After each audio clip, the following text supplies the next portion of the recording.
Po sa ating lahat. Today is araw po ng ating Maynila, no? Araw ng Maynila, ng lungsod ng Maynila, mga kababayan. Today is update lang po tayo dito sa ating Metropolitan Theater. Wow. So, isa sa mga magandang theater dito sa lungsod ng Maynila, mga kababayan, noong panahon, no? Ayan, makikita naman po natin ang ating paglago po ng ating Metropolitan Theater dito sa bahagi po ng low tone, no? Ito po yung ating Metropolitan Theater ay napakaganda at napakaaliwalas at ito ay nagamit din no kahapon ng ating ng ating mahal na alkalde na Mayor Isko Moreno, no, mga kababayan.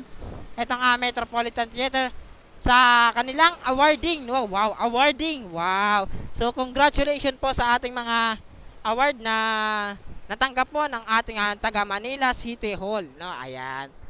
So makikita na ngayon natin na mga kababayan, tapos na po yung loob. At ito naman po yung pinapaganda itong harap na to. Ayan. Yan. Alright. So ito. Pero yung loob, no, kung nakapasok po tayo at makakapasok tayo dito, ay makikita po natin ang kagandahan po niyan, no, mga kaibigan. At ayan, tulad ko rin po mga kababayan, yung ating tawag dito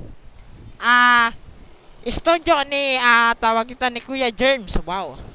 So ito po ang Metropolitan Theater. Makikita natin mga kababayan, no, napakaganda at napakaaliwalas, no. Ayan. At napakalaki rin po mga kababayan.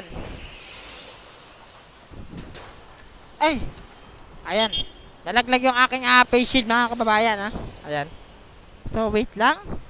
At ito matatagpuan lang po natin dito yan sa may sa may bahagi po ng low tone or na bridge po na to na pinailawan po ng ating alkalde, no? Ayan. Medyo malakas yung hangin dahil sa mga dumadaan ng mga sasakyan, mga kababayan. Ayan po yung ating Metropolitan Theater. Makikita natin mga kababayan, no? Ayan. Napakaganda at napakagandang entrance mga kababayan itong Metropolitan. And syempre una sa lahat mga kababayan, kapag bago pa lang po tayo sa ating YouTube channel, no, huwag natin kakalimutan mag-subscribe at mag-click sa ating notification bell para maging updated din po tayo sa ating mga latest update dito sa lungsod ng Maynila. At like and share at i-click na lang natin yung ating notification bell para maging updated po tayo, no? At comment below sa ating baba ng ating description box para mas makita po natin ang kagandahan ng Metropolitan Theater, no? Ayan, makikita naman po natin.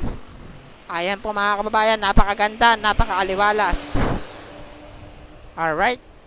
Ayan mga kababayan, no, tayo ay tawag ito, tumawid, no, dito sa may Metropolitan Theater, no, kaya stop ko po muna. And ito po yung may historical, National Historical Institute ng ating Manila Metropolitan Theater. Nagsimula, ito pa babasahin ko po para pamalaman niyo po, no. Nagsimula bilang isang pambansang tanghalan ayon sa disenyo ni Arquitecto ng Juan Arellano.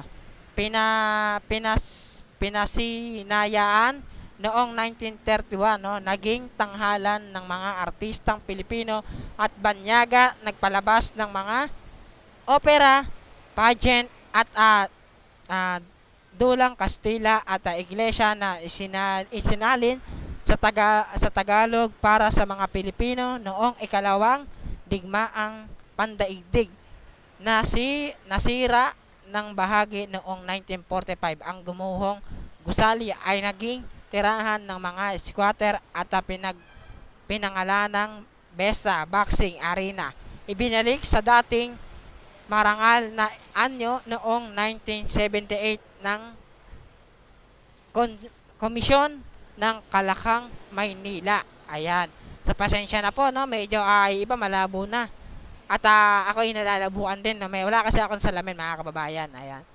So makikita naman po natin, no? At kasama po natin si Daddy D, Daddy D. Ayan.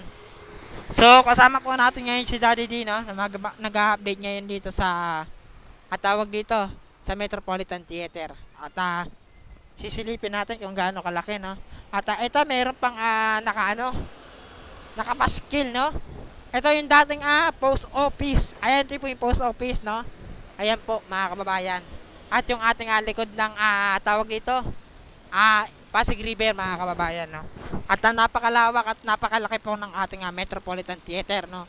sa ating paglilibot dito sa harap na 'to, mga kababayan. Makikita naman po natin, 'di ba? Ang napakaganda. Ma'am. Ayan. So, kita naman po natin, no, napakaganda at napakaliwalas at magandang disenyo, no, mga kababayan talaga, no. Ating Metropolitan Theater, no. Sulit po yung ating pagbibigay update ngayon dito. Ayan. So, kitang-kita naman po natin. Ayan po, mga kababayan. So, ayan po. Ayan. Try natin kung pwede tayo bumisita. Try natin kung pwede tayo pumasok. Ay, may gwardiya. Ayan, Wala na ako. Ayan, so kitang-kita naman po natin. Napakaganda, no?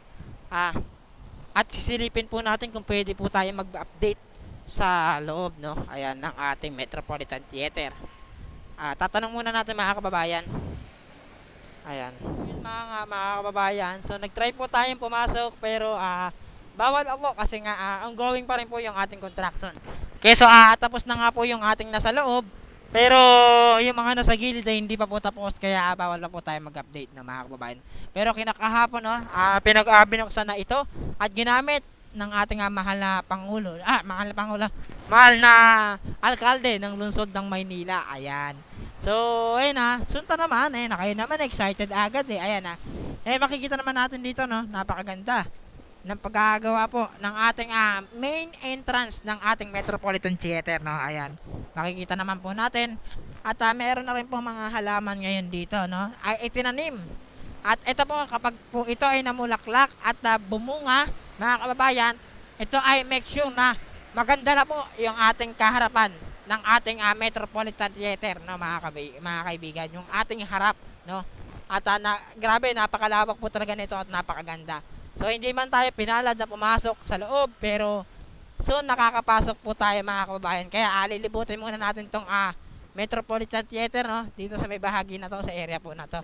At sisilipin din po natin mamaya to sa area. At sa area na drone shot ni Daddy D, mga kababayan. Ayun, no.